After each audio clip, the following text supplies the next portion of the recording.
You saw the video title, so let's go through some tips that will help you become a better player. Number 10. Wrong hop-up settings. Hop-up applies backspin that makes the BB fly further by lifting it up. Now, what is a correct hop-up setting? I always see many players going for maximum range, which on the surface kinda makes sense, right? Not really, in my opinion, and here is why. To achieve maximum range, the BB has to lift significantly before it starts falling down again. True, this gives you a lot of range, but it also makes it nearly impossible to hit targets that are at medium range and close to the ground or behind a barrier, because the BB will fly above it no matter what you do. If you aim too low to compensate for too much hop-up, you'll simply hit the ground first. This means that you exchange the ability to hit targets at medium ranges for a little bit extra distance. And if we are honest, most encounters in Airsoft rarely happen at maximum ranges, especially if you have a mixed field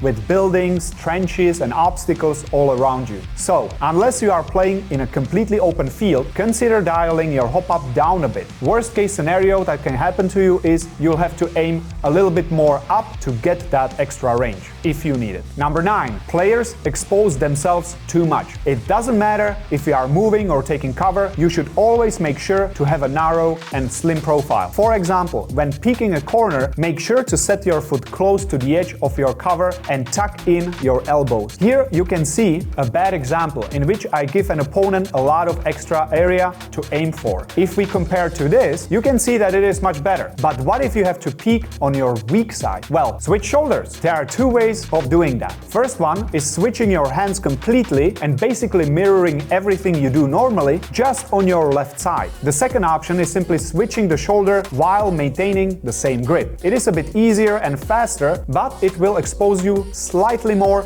than the first option. It is also helpful to have your stock on a shorter setting. And now a pro tip. You can also change levels every time you peek. It will make it harder for your enemies to hit you because they are not sure where you will peek next. Not many people do this on the field, so if you do, you will get quite some advantage. Number 8. People are just loud. Making noises and talking simply gives away your position. Moreover, a lot of people are starting to use tactical headsets capable of boosting the ambient sound. This means that you need to keep it quieter than ever. Mind your surroundings and look out for branches, leaves, glass shards and other loud obstructions. Be quiet when communicating, use hand signals and headsets for your comm system if possible. Every sound you make can and will give away your position and make you and your teammates easier targets for your opponents. You will also completely lose the element of surprise. Number 7. Wrong BB weight. 9 out of 10 times you want to pick up the heaviest BB your replica can confidently hop. Heavier BBs are less affected by the wind and they can also give you more accuracy. Try different BB weights and test them at short and long ranges. To get started, you can compare your muzzle energy to the FPS chart to find the ideal weight to start testing with. If you have a regular AG, you should likely be using 0.28 gram BBs for it. And of course, only use high quality BBs. Otherwise, your shots will never get as accurate as they can, and you might also run into jams and other malfunctions. Number 6. Use low ready. I have seen many players not really holding their guns while playing. They kinda just let them hang on their sling. Obviously, this gives you a big disadvantage when you get surprised by an opponent because it takes ages to bring it up and shoot. Especially